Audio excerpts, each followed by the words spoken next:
শ্রীমদ্ভগবদ্গীতার প্রথম অধ্যায় অর্জুন বিষাদ যোগ।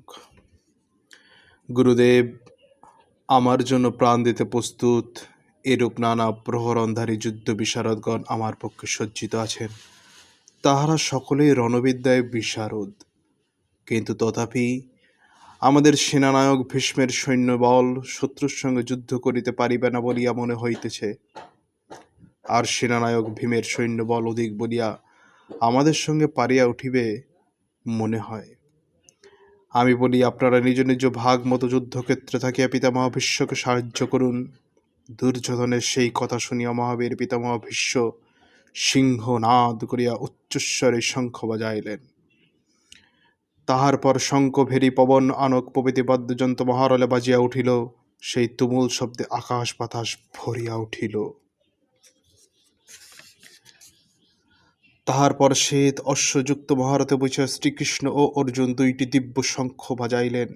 শ্রীকৃষ্ণ পাঞ্চজন্য শঙ্খ, অর্জুন দেবদত্ত শঙ্খ এবং ভীমসেন পৌণ্ড নামক শঙ্খটি বাজাইলেন। হে রাজন, কুন্তিপুত্র রাজা যুধিষ্ঠির, অনন্ত বিজয়, নকুল, সুকৌশল এবং সহদেব মণিপুষ্পক নামক শঙ্খ বাজাইলেন।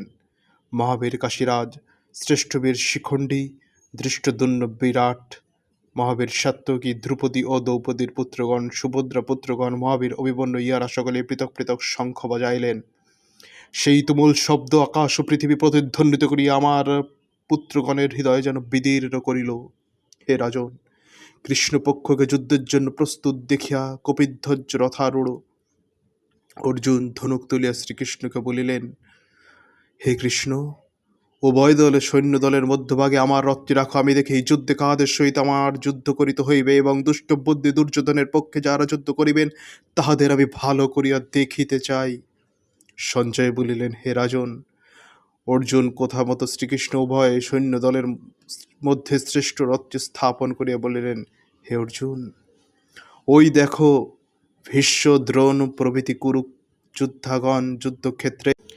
তাহার পর অর্জুন সেই স্থানে অবস্থিত উভয় সৈন্যদলের মধ্যে পিতামহ, গুরু, তাত, পৌত্র, ভ্রাতা, শ্বশুর, মাতুল, সুহৃদ প্রভৃতিকে দেখিলেন। সেই সকল আত্মীয় স্বজন বন্ধু বান্ধবকে যুদ্ধক্ষেত্রে অবলোকন করিয়া করুণায় অর্জুনের মন ভরিয়া গেল।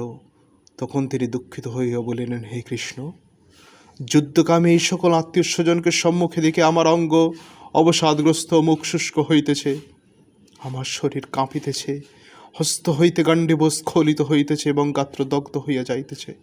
হে কৃষ্ণ, আমি রথে অবস্থান করিতে অক্ষম, আমার মন অত্যন্ত অস্থির, আমি নানাবিধ অশুভ লক্ষণ দেখিতে পাইতেছি।